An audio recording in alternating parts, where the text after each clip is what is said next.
Good morning and welcome to WMS News. Choir music performance exams will be held Monday during Related Arts. Good luck to all of you participating. The WMS Student Council is sponsoring a canned food drive. The drive will feature homerooms competing against one another and will run through March 23rd. Bring in those cans. Now to the weather with Ethan. Thanks guys. The weather this weekend looks quite nice, with temperatures rising each day. The weather for today is cloudy with a high of 48 and a low of 32 with a 2% chance of rain. You might want to bring out those sunglasses for the weekend because it will be really sunny. The weather for Saturday will be mostly sunny with a high of 61 and a low of 34 with a 10% chance of rain. Sunday's weather will be mostly sunny with a high of 62 and a low of 42 with a 10% chance of rain. Get outside because spring will be in the air this weekend. Now back to more news. Thanks, Ethan. It looks like it's going to be pretty nice out there. Students and faculty, do not forget that today is a school-wide reading day in RTI and exploratory classes. Enjoy reading.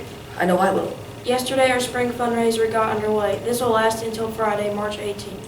As Mr. Robinson likes to say, get out there and sell, sell, sell. And while you're at it, order me some mint chocolate chip because I love it. Now to Tricky Trivia with Jalen. Thanks, guys. Questions from last week were, how can a man go 8 days without sleep? The answer is by sleeping during the night. There are 6 apples and you take away 4. How many do you have? The answer is the 4 you took. This week's questions are, a little girl kicks a soccer ball. It goes 10 feet and comes back to her. How is this possible? If there are 12 fish and half of them drowned, how many are there? Tune in next week for the answers. Thanks, Shayla. I think I know those answers. What are they then, wise guy? It's obviously an answer. Duh. Anyways, let's get on to the birthdays. These birthdays are from March 1st through March 9th. 6th graders celebrating birthdays include James Clark, Carly Powell, Deacon Mitchell, Jacob Ryan, and Clayton Choquette. We only have one birthday for 7th grade, and that is Lisa Carnes. That's it. Well, let's get a lot of these 8th graders celebrating birthdays. They include Dalton Prophet, Devin Milson, Tyler Warren, Michaela Huntsman, Brandon Spears, and Logan Wade Scott. Oh yeah. You are so awesome. No. Ha ha ha ha. We only have one faculty birthday this week, and that being one of our school nurses, Miss Karen Linter. Happy birthday to all of you. At this time, we go to Hunter for a Dates in History segment.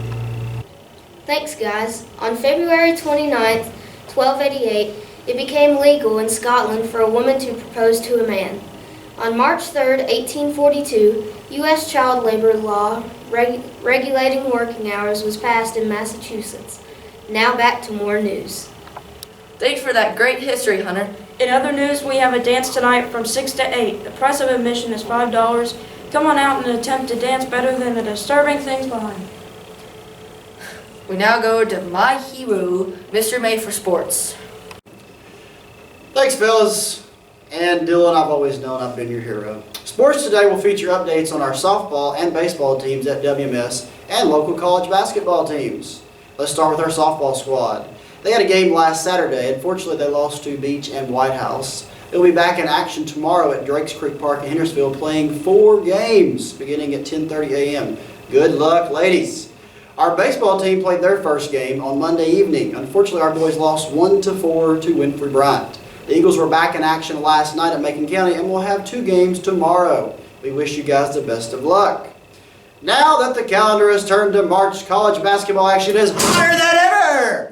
Vanderbilt upset Kentucky last Saturday and defeated Tennessee on Tuesday. With these victories, Vanderbilt is now 19-11 overall and 11-6 in SEC play. The Commodores will be back in action tomorrow at Texas A&M.